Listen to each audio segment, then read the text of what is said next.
अभी जिस तरीके से कश्मीर के पहलगाम में आतंकी हमला हुआ, जिसमें नाम पूछ पूछ कर और ये आइडेंटिफाई करते हुए कि व्यक्ति मुस्लिम है या गैर मुस्लिम है, और गैर मुस्लिमों को उन्होंने ठोक दिया, या इसके पीछे आप चले जाइए, बंगाल में चले जाइए, वहां पे आपने देखा कि किस तरीके से हिंदुओं को अपनी जगह से ही पलायन करने पे मजबूर किया गया।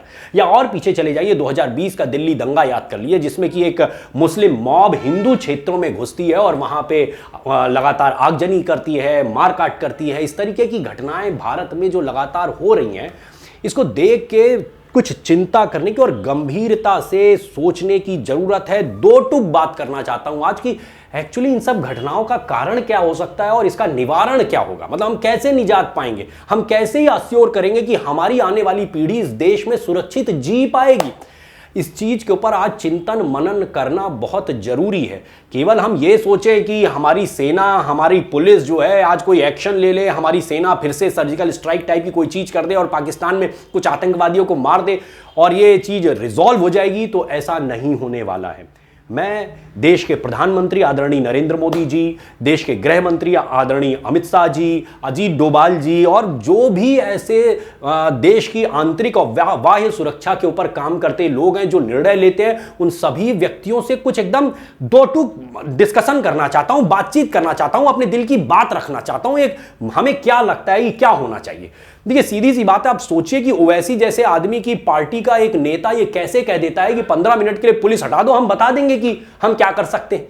आप इसको अगर इसके इस स्टेटमेंट को गंभीरता से सोचिए तो इसके स्टेटमेंट के पीछे का एक जो कॉन्फिडेंस दिखाई दे रहा है, उस कॉन्फिडेंस की वजह यह है कि हिंदू जो है, केवल हिंदू यानी कि जो जितने सनातनी हैं, मैं सभी की बात कर रहा हूं, जितने गैर मुस्लिम उन सभी की बात कर रहा हूं, जितने हम सभी गैर मुस्लिम हैं, हम सभी सनातनी व्यक्ति, हम दो काम जरूरी करते हैं। एक, हम संविधान का एकदम कट्टरता से पालन करते हैं, हम कोई गैर संवैधानिक कार्य करने से बचते हैं, हमें गैर संवैधानिक कार्य न करना पड़े, हम ही ये प्रयास करते हैं। दूसरी चीज, हम पूरी कोशिश करते हैं कि जो कहा जाता है तथाकथित रूप से कि सेकुलरिज्म होता है, उस सेकुलरिज्म का पालन भी हम ही करते हैं। अगर एक मोहल्ले में 10 हिंदू रहते हैं, उनके बीच में 2 मुस्लिम रहते हो, तो बड़े सुरक्षित रह सकते हैं, बड़े आनंद से रह सकते हैं। लेकिन अगर किसी क्षेत्र में 10 मुस्लिम हो जाए और वहां पे 1 या 2 हिंदू हो जाए, तो उसका जीना दूभर हो जाता है। आप कश्मीर देख लीजिए, आप बंगाल देख लीजिए, आपके सामने उदाहरण है। तो इसलिए ये जो सोच है, ये सोच हमें समझनी होगी कि ये जो उनके पीछे उनको कॉन्फिडेंस मिलता है कि कैसे हम हिंदुओं को दबा के और कुचल के आगे बढ़ सकते हैं, उसके पीछे का कारण यही है कि हम ही ये 2 चीजें पालन करते हैं। हम ही संविधान का पालन कर रहे हैं और हम ही जो है ये सेकुलरवाद का भी पालन करते हैं। वो किसी सेकुलरिज्म को नहीं मानते हैं, वो किसी संवैधानिक चीज को नहीं मानते। दिल्ली दंगे में आपने देखा होगा कि गैर लाइसेंसी हथियार जो है लेके वो घूम रहे हैं।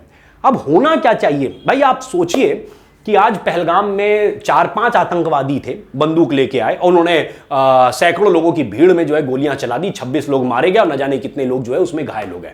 अगर सोचिए, गंभीरता से सोचिए, यदि उन लोगों के पास भी हथियार रहा होता, है ना, यदि उन लोगों के पास भी हथियार रहा होता, तो उन 4 आतंकवादियों को भी इस बात का डर लगता कि ये लोग भी हमारे ऊपर फायर कर सकते हैं और हम भी मारे जा सकते हैं।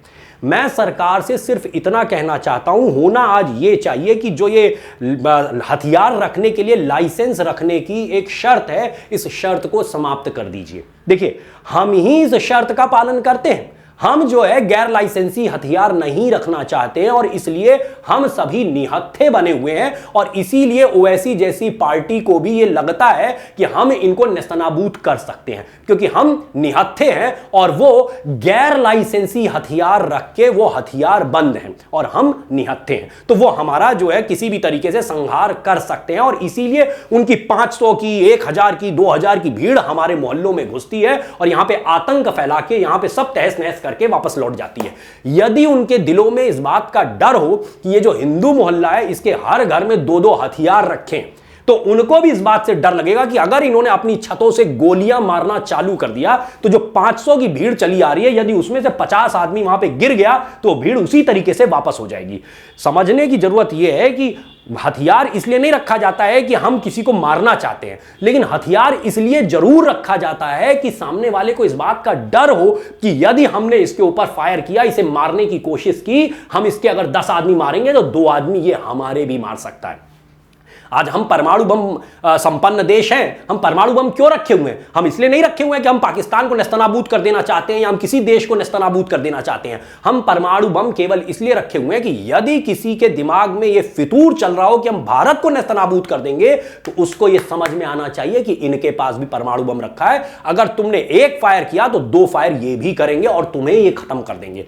तो इसलिए मेरा सरकार से एकदम सीधा और स्पष्ट निवेदन है, बहुत गंभीरता से और सोच समझ के मैं ये बात कह रहा हूं कि ये जो लाइसेंस रखने की कि हथियार के साथ लाइसेंस होना चाहिए तभी आप हथियार रख सकते हैं, ये कंडीशन समाप्त कर दीजिए। क्योंकि इस कंडीशन के माध्यम से समाज के निरीह और जो कह सकते हैं कि निर्दोष लोग हैं वही इसका दंड भुगत रहे हैं। उनके पास हथियार होता नहीं है और जो आतंकवादी टाइप के लोग बैठे हैं उनके पास तो वैसे ही हथियार रहता है। उन्हें तो ना तो संविधान मानना है, ना उन्हें सेकुलरवाद मानना है, उन्हें तो सीधे जो है गैर लाइसेंसी हथियार लेके और मोहल्लों में घुस जाना है। तो अगर आप ये कंडीशन हटा देंगे तो कम से कम समाज में, जैसे अमेरिका में होता है, अमेरिका में आप अपनी आत्मरक्षा के लिए आप जाइए दुकान से, जैसे आप दूसरा सामान खरीदते हैं, आप जैसे अपना चश्मा खरीदते हैं, जैसे आप अपना कैमरा खरीदते हैं, जैसे अपने लिए घड़ी खरीदते हैं, वैसे ही आप अपनी आत्मरक्षा के लिए वहां पे हथियार खरीद सकते हैं।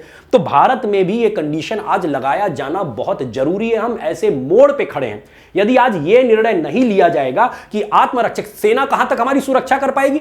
अगर हमारे मोहल्ले में 500 या 1000 की एक भीड़ चली आ रही है, हम पुलिस को फोन कर रहे हैं। दिल्ली दंगे में क्या हुआ? दिल्ली दंगे में यही हुआ कि लोगों ने पुलिस को खूब फोन किया, लेकिन पुलिस मोहल्लों में आई ही नहीं। और वो जो है वो मॉब घुसी चली आई, जहां मन किया वहां पे तोड़फोड़ किया, जहां मन किया उन्होंने आगजनी की, जिसको मन किया उसको गोली मार दी, जिसको मन किया उसको चाकुओं से गोद के और नाले में डाल दिया। तो इसलिए अगर उनके दिमाग में इस बात का भय पैदा हो जाए कि अगर हम इनके मोहल्लों में घुसेंगे तो इनके पास भी एक से एक हथियार रखा हुआ है, अगर हम घुसे तो हम जिंदा वापस लौटाएं, इसकी गारंटी नहीं है। तो इसलिए कम से कम यह भय उनके दिलों में पैदा करना आज जरूरी है। और यह पुलिस या सेना मात्र से नहीं किया जा सकता है। ये जो आत्मरक्षा है, हमारी आत्मरक्षा, ये हम पुलिस और सेना से ही एक्सपेक्ट करें, ये नहीं हो सकता है। इसके लिए जरूरी है कि आप ये लाइसेंस रखने की कंडीशन को समाप्त कर दीजिए और हर आम आदमी, देश का हर आम नागरिक जो है वो अपनी आत्मरक्षा के लिए ये हथियार रख सके।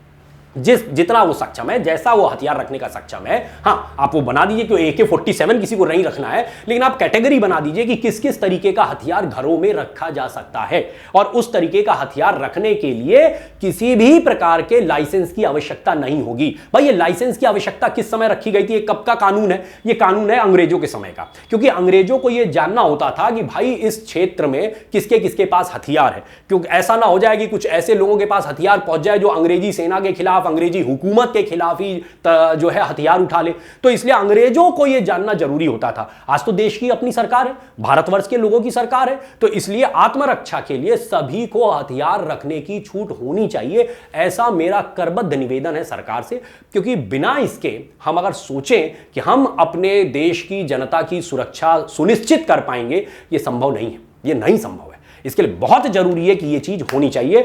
मुझे उम्मीद है कि यह वीडियो ज्यादा से ज्यादा आगे आप सभी बढ़ा पाएं। जो भी लोग इस वीडियो को सुन रहे हैं, मैं उन सभी से निवेदन करता हूं कि इस प्रस्ताव को आप सरकार तक पहुंचाइए, सरकार से निवेदन करिए कि यह लाइसेंस की कंडीशन को समाप्त किया जाए। हर आम आदमी अपनी आत्मरक्षा के लिए अपनी क्षमता के अनुसार और सरकार की अनुमति जिन जिन हथियारों की है उन हथियारों को अपने घर में अपने पास रख सके, ताकि उसकी जो सुरक्षा है वो सुनिश्चित हो सके। अगर इन सैलानियों के पास, जिनको पहलगाम में इन आतंकवादियों ने मारा है, यदि इनके पास भी हथियार रहा होता, भाई मान लिया कि 100 लोग थे वहां पे और 100 लोगों के पास हथियार होता, क्या वो 4 लोग जो भले वो AK-47 लेके आए हो और भले इनके पास रिवॉल्वर हो, अगर 100 लोग गोली मारना चालू कर देते तो 4 आदमी वहीं पे ढेर हो गए होते। ये हमें सोचना और समझना पड़ेगा कि आगे कभी ऐसा आतंकी हमला हो तो इन आतंकवादियों के दिलों में भय होना चाहिए कि ये भारत के सपूत हैं। गोली अगर तुम चलाओगे तो गोली इन्हें चलाने की भी छूट देश की सरकार ने दे रखी है। जय हिंद, जय भारत, जय मां भारती। ओम नमो भगवते वासुदेवाय। हरि ओम तत्सत, हरि ओम तत्सत। जय श्री राम, जय जय श्री राम।